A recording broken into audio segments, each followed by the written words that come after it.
Between the Lights by E F Benson. Read by Richard Crowest.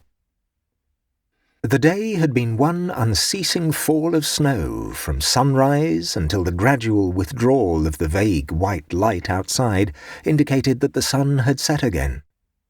But, as usual at this hospitable and delightful house of Everard Chandler, where I often spent Christmas, and was spending it now, there had been no lack of entertainment, and the hours had passed with a rapidity that surprised us.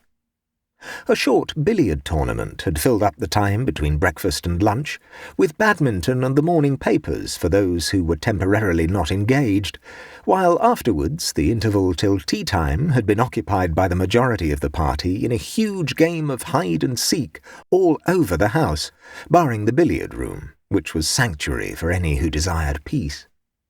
But few had done that. The enchantment of Christmas, I must suppose, had, like some spell, made children of us again, and it was with palsied terror and trembling misgivings that we had tiptoed up and down the dim passages, from any corner of which some wild, screaming form might dart out on us. Then, wearied with exercise and emotion, we had assembled again for tea in the hall, a room of shadows and panels, on which the light from the wide open fireplace, where there burned a divine mixture of peat and logs, flickered and grew bright again on the walls. Then, as was proper, ghost stories, for the narration of which the electric light was put out so that the listeners might conjecture anything they pleased to be lurking in the corners, succeeded, and we vied with each other in blood, bones, skeleton, armour, and shrieks. I had just given my contribution, and was reflecting with some complacency that probably the worst was now known, when Everard, who had not yet administered to the horror of his guests, spoke. He was sitting opposite me in the full blaze of the fire, looking, after the illness he had gone through during the autumn, still rather pale and delicate. All the same, he had been among the boldest and best in the exploration of dark places that afternoon, and the look on his face now rather startled me. "No, I don't mind that sort of thing," he said. "The paraphernalia of ghosts has become somehow rather hackneyed, and when I hear of screams and skeletons I feel I am on familiar ground, and can at least hide my head under the bedclothes." "Ah, but the bedclothes were twitched away by my skeleton," said I in self-defence. "I know, but I don't even mind that. Why, there are 7, 8 skeletons in this room now, covered with blood and skin and other horrors.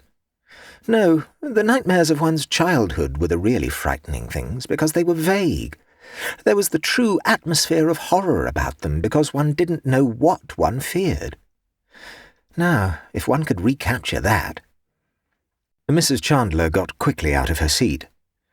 "Oh, Everard," she said, "surely you don't wish to recapture it again? I should have thought once was enough." This was enchanting. A chorus of invitation asked him to proceed, the real, true ghost story first hand, which was what seemed to be indicated, was too precious a thing to lose. Everard laughed. "No, dear, I don't want to recapture it again at all," he said to his wife. Then, to us, "But really the nightmare, perhaps, to which I was referring is of the vaguest and most unsatisfactory kind. It has no apparatus about it at all. You will probably all say that it was nothing, and wonder why I was frightened. But I was. It frightened me out of my wits, and I only just saw something without being able to swear what it was, and heard something which might have been a falling stone." "Anyhow, tell us about the falling stone," said I. There was a stir of movement about the circle round the fire, and the movement was not of purely physical order. It was as if— this is only what I personally felt— it was as if the childish gaiety of the hours we had passed that day was suddenly withdrawn. We had jested on certain subjects, we had played hide-and-seek with all the power of earnestness that was in us. But now, so it seemed to me, there was going to be real hide-and-seek. Real terrors were going to lurk in dark corners, or, if not real terrors, terrors so convincing as to assume the garb of reality, were going to pounce on us. and Mrs. Chandler's exclamation as she sat down again, "Oh, Everard, won't it excite you?" tended, in any case, to excite us. The room still remained in dubious darkness, except for the sudden lights disclosed on the walls by the leaping flames on the hearth, and there was wide field for conjecture as to what might lurk in the dim corners. Everard, moreover, who had been sitting in bright light before, was banished by the extinction of some flaming log into the shadows. A voice alone spoke to us, as he sat back in his low chair, a voice rather slow, but very distinct. "Last year," he said, "on the 24th of December, we were down here as usual, Amy and I, for Christmas. Several of you who are here now were here then, 3 or 4 of you at least. I was one of these, but like the others kept silence, for the identification, so it seemed to me, was not asked for." And he went on again without a pause. "Those of you who were here then," he said, "and are here now, will remember how very warm it was this day year. You will remember, too, that we played croquet that day on the lawn. It was perhaps a little cold for croquet, and we played it rather in order to be able to say, with sound evidence to back the statement, that we had done so." Then he turned and addressed the whole little circle. "We played ties of half games," he said, "just as we have played billiards today, and it was certainly as warm on the lawn then as it was in the billiard room this morning directly after breakfast, while today I should not wonder if there was 3 feet of snow outside. More, probably. Listen." A sudden draught fluted in the chimney, and the fire flared up as the current of air caught it. The wind also drove the snow against the windows, and as he said, "Listen," we heard a soft scurry of the falling flakes against the panes, like the soft tread of many little people who stepped lightly, but with the persistence of multitudes who were flocking to some rendezvous. Hundreds of little feet seemed to be gathering outside. Only the glass kept them out. And of the 8 skeletons present, 4 or 5, anyhow, turned and looked at the windows. These were small-paned with leaden bars. On the leaden bars little heaps of snow had accumulated, but there was nothing else to be seen. "Yes, last Christmas Eve was very warm and sunny," went on Everard. "We had had no frost that autumn, and a temerarious dahlia was still in flower. I have always thought that it must have been mad." He paused a moment. "And I wonder if I were not mad too," he added. No one interrupted him. There was something arresting, I must suppose, in what he was saying. It chimed in anyhow with the hide-and-seek, with the suggestions of the lonely snow. Mrs. Chandler had sat down again, but I heard her stir in her chair. But never was there a gay party so reduced as we had been in the last 5 minutes. Instead of laughing at ourselves for playing silly games, we were all taking a serious game seriously. "Anyhow, I was sitting out," he said to me, "while you and my wife played your half-game of croquet. Then it struck me that it was not so warm as I had supposed, because quite suddenly I shivered, and shivering I looked up. But I did not see you and her playing croquet at all. I saw something which had no relation to you and her. At least, I hope not. Now, the angler lands his fish, the stalker kills his stag, and the speaker holds his audience. And as the fish is gaffed and the stag is shot, so we were held. There was no getting away till he had finished with us." "You all know the croquet lawn," he said, "and how it is bounded all round by a flower border with a brick wall behind it, through which, you will remember, there is only one gate. Well, I looked up and saw that the lawn, I could for one moment see it was still a lawn, was shrinking, and the walls closing in upon it. As they closed in, too, they grew higher, and simultaneously the light began to fade and be sucked from the sky, till it grew quite dark overhead, and only a glimmer of light came in through the gate. There was, as I told you, a dahlia in flower that day, and as this dreadful darkness and bewilderment came over me, I remember that my eyes sought it in a kind of despair, holding on, as it were, to any familiar object. But it was no longer a dahlia, and for the red of its petals I saw only the red of some feeble firelight. And at that moment the hallucination was complete. I was no longer sitting on the lawn watching croquet, but I was in a low-roofed room, something like a cattle shed, but round. Close above my head, though I was sitting down, ran rafters from wall to wall. It was nearly dark, but a little light came in from the door opposite to me, which seemed to lead into a passage that communicated with the exterior of the place. Little, however, of the wholesome air came into this dreadful den. The atmosphere was oppressive and foul beyond all telling. It was as if for years it had been the place of some human menagerie, and for those years had been uncleaned and unsweetened by the winds of heaven.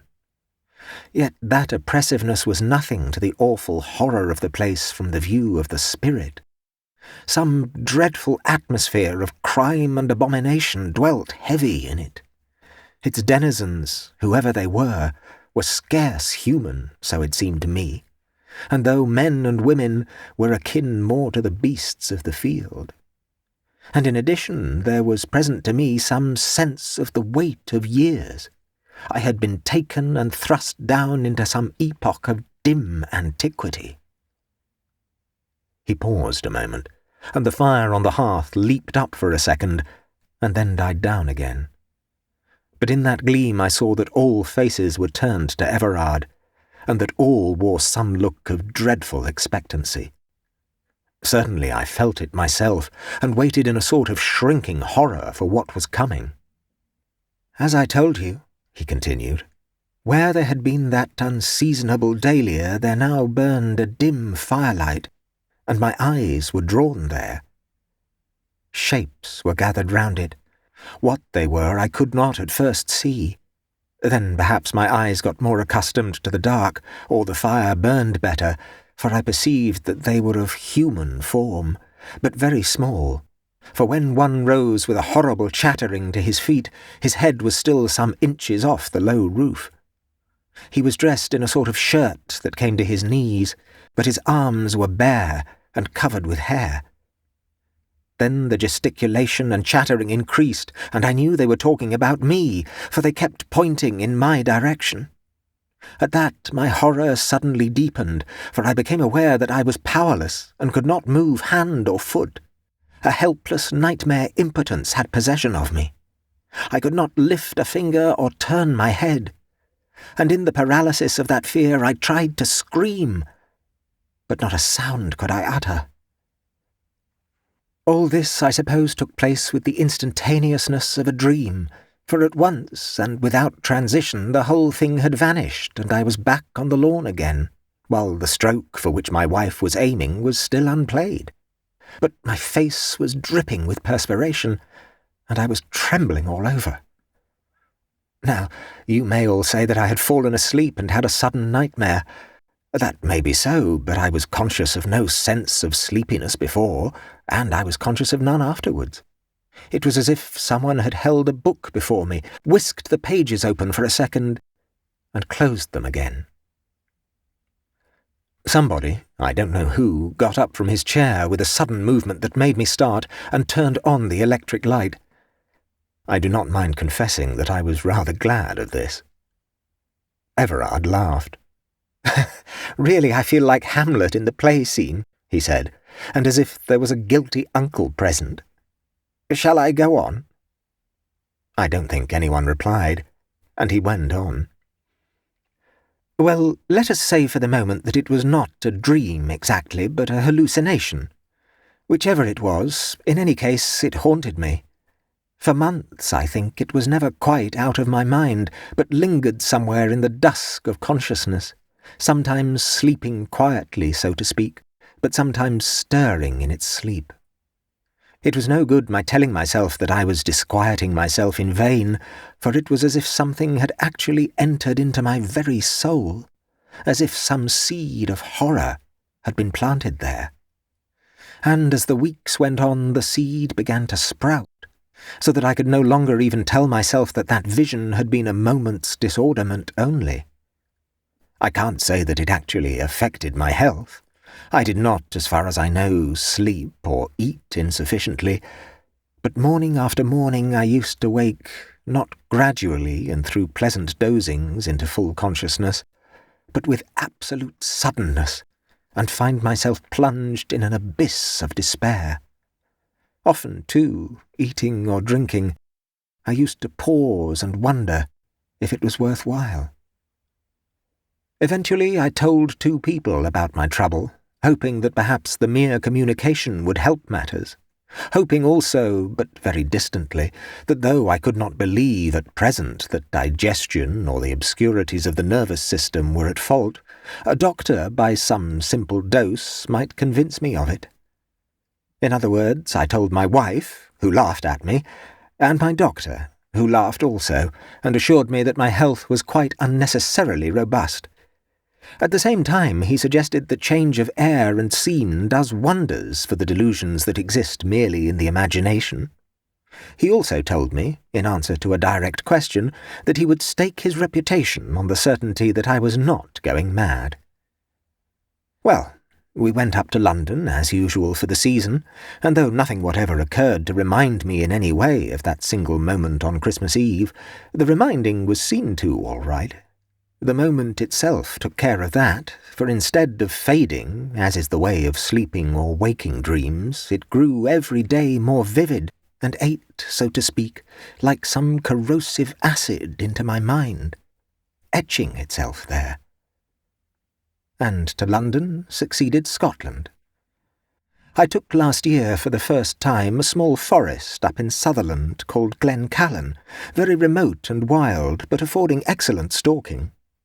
It was not far from the sea, and the gillies used always to warn me to carry a compass on the hill, because sea mists were liable to come up with frightful rapidity, and there was always a danger of being caught by one, and of having perhaps to wait hours till it cleared again.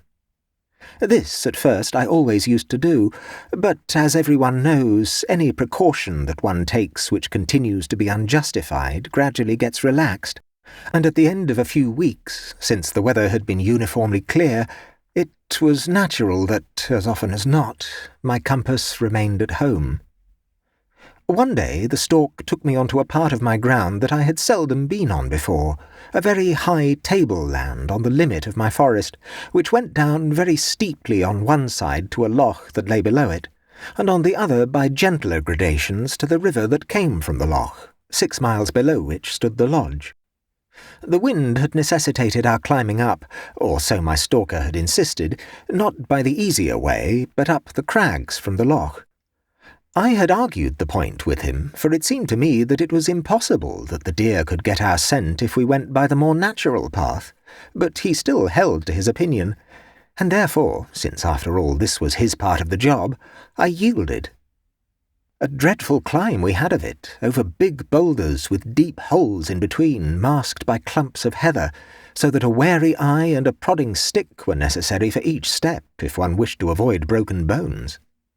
Adders also literally swarmed in the heather. We must have seen a dozen at least on our way up, and adders are a beast for which I have no manner of use.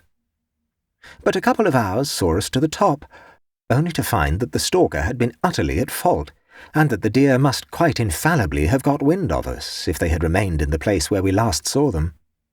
That, when we could spy the ground again, we saw had happened. In any case, they had gone.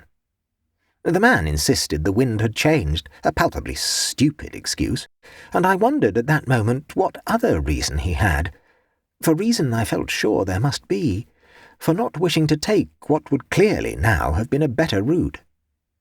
But this piece of bad management did not spoil our luck, for within an hour we had spied more deer, and about 2 o'clock I got a shot, killing a heavy stag. Then, sitting on the heather, I ate lunch and enjoyed a well-earned bask and smoke in the sun. The pony, meantime, had been saddled with the stag, and was plodding homewards. The morning had been extraordinarily warm, with a little wind blowing off the sea, which lay a few miles off, sparkling beneath a blue haze, and all morning, in spite of our abominable climb, I had had an extreme sense of peace, so much so that several times I had probed my mind, so to speak, to find if the horror still lingered there. But I could scarcely get any response from it. Never since Christmas had I been so free of fear, and it was with a great sense of repose, both physical and spiritual, that I lay looking up into the blue sky, watching my smoke walls curl slowly away into nothingness. But I was not allowed to take my ease long, for Sandy came and begged that I would move. The weather had changed, he said. The wind had shifted again, and he wanted me to be off this high ground and on the path again as soon as possible, because it looked to him as if a sea mist would presently come up. "And yon's a bad place to get down in the mist," he added, nodding towards the crags we had come up. I looked at the man in amazement, for to our right lay a gentle slope down onto the river, and there was now no possible reason for again tackling those hideous rocks up which we had climbed this morning. More than ever I was sure he had some secret reason for not wishing to go the obvious way. But about one thing he was certainly right. The mist was coming up from the sea, and I felt in my pocket for the compass, and found I had forgotten to bring it. Then there followed a curious scene which lost us time that we could really ill afford to waste, I insisting on going down by the way that common sense directed, he imploring me to take his word for it that the crags were the better way. Eventually I marched off to the easier descent, and told him not to argue any more, but follow. What annoyed me about him was that he would only give the most senseless reasons for preferring the crags. There were mossy places, he said, on the way I wished to go, a thing patently false since the summer had been one spell of unbroken weather, or it was longer, also obviously untrue, or there were so many vipers about. But seeing that none of these arguments produced any effect, at last he desisted, and came after me in silence. We were not yet half down when the mist was upon us, shooting up from the valley like the broken water of a wave, and in 3 minutes we were enveloped in a cloud of fog so thick that we could barely see a dozen yards in front of us. It was therefore another cause for self-congratulation that we were not now, as we should otherwise have been, precariously clambering on the face of those crags up which we had come with such difficulty in the morning, and as I rather prided myself on my powers of generalship in the matter of direction, I continued leading, feeling sure that before long we should strike the track by the river. More than all, the absolute freedom from fear elated me. Since Christmas I had not known the instinctive joy of that. I felt like a schoolboy home for the holidays. But the mist grew thicker and thicker, and whether it was that real rain clouds had formed above it, or that it was of an extraordinary density itself, I got wetter in the next hour than I have ever been before or since. The wet seemed to penetrate the skin and chill the very bones. And still there was no sign of the track for which I was making. Behind me, muttering to himself, followed the stalker. But his arguments and protestations were dumb, and it seemed as if he kept close to me, as if afraid. Now, there are many unpleasant companions in this world. I would not, for instance, care to be on the hill with a drunkard or a maniac, but worse than either, I think, is a frightened man, because his trouble is infectious, and insensibly I began to be afraid of being frightened too. From that it is but a short step to fear. Other perplexities too beset us. At one time we seemed to be walking on flat ground, at another I felt sure we were climbing again, whereas all the time we ought to have been descending, unless we had missed the way very badly indeed. Also, for the month was October, it was beginning to get dark, and it was with a sense of relief that I remembered that the full moon would rise soon after sunset. But it had grown very much colder, and soon, instead of rain, we found we were walking through a steady fall of snow. Things were pretty bad, but then for the moment they seemed to mend, for far away to the left I suddenly heard the brawling of the river. It should, it is true, have been straight in front of me, and we were perhaps a mile out of our way, but this was better than the blind wandering of the last hour, and turning to the left I walked towards it. But before I had gone 100 yards, I heard a sudden choked cry behind me, and just saw Sandy's form flying as if in terror of pursuit into the mists. I called to him, but got no reply, and heard only the spurned stones of his running. What had frightened him I had no idea, but certainly, with his disappearance, the infection of his fear disappeared also, and I went on, I may almost say, with gaiety. On the moment, however, I saw a sudden well-defined blackness in front of me, and before I knew what I was doing, I was half stumbling, half walking up a very steep grass slope. During the last few minutes the wind had got up, and the driving snow was peculiarly uncomfortable, but there had been a certain consolation in thinking that the wind would soon disperse these mists, and I had nothing more than a moonlight walk home. But as I paused on this slope I became aware of two things. One, that the blackness in front of me was very close, the other that, whatever it was, it sheltered me from the snow. So I climbed on a dozen yards into its friendly shelter, for it seemed to me to be friendly. A wall some 12 feet high crowned the slope, and exactly where I struck it there was a hole in it, or door, rather, through which a little light appeared. Wondering at this, I pushed on, bending down, for the passage was very low, and in a dozen yards came out on the other side. Just as I did this, the sky suddenly grew lighter, the wind, I suppose, having dispersed the mists, and the moon, though not yet visible through the flying skirts of cloud, made sufficient illumination. I was in a circular enclosure, and above me there projected from the walls, some 4 feet from the ground, broken stones, which must have been intended to support a floor. Then, simultaneously, two things occurred. The whole of my 9 months' terror came back to me, for I saw that the vision in the garden was fulfilled, and at the same moment I saw stealing towards me a little figure, as of a man, but only about 3'6" in height. That my eyes told me. My ears told me that he stumbled on a stone. My nostrils told me that the air I breathed was of an overpowering foulness, and my soul told me that it was sick unto death. I think I tried to scream, but could not. I know I tried to move and could not. And it crept closer. Then I suppose the terror which held me spellbound so spurred me that I must move, for next moment I heard a cry break from my lips and was stumbling through the passage. I made one leap of it down the grass slope, and ran as I hope never to have to run again.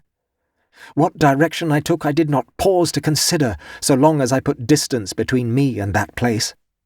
Luck, however, favoured me, and before long I struck the track by the river, and an hour afterwards reached the lodge. Next day I developed a chill, and as you know, pneumonia laid me on my back for 6 weeks. Well, that is my story, and there are many explanations. You may say that I fell asleep on the lawn and was reminded of that by finding myself, under discouraging circumstances, in an old Pict's castle, where a sheep or goat that, like myself, had taken shelter from the storm, was moving about. Yes, there are hundreds of ways in which you may explain it. But the coincidence was an odd one, and those who believe in second sight might find an instance of their hobby in it. "And that is all?" I asked. Yes. It was nearly too much for me. I think the dressing bell has sounded.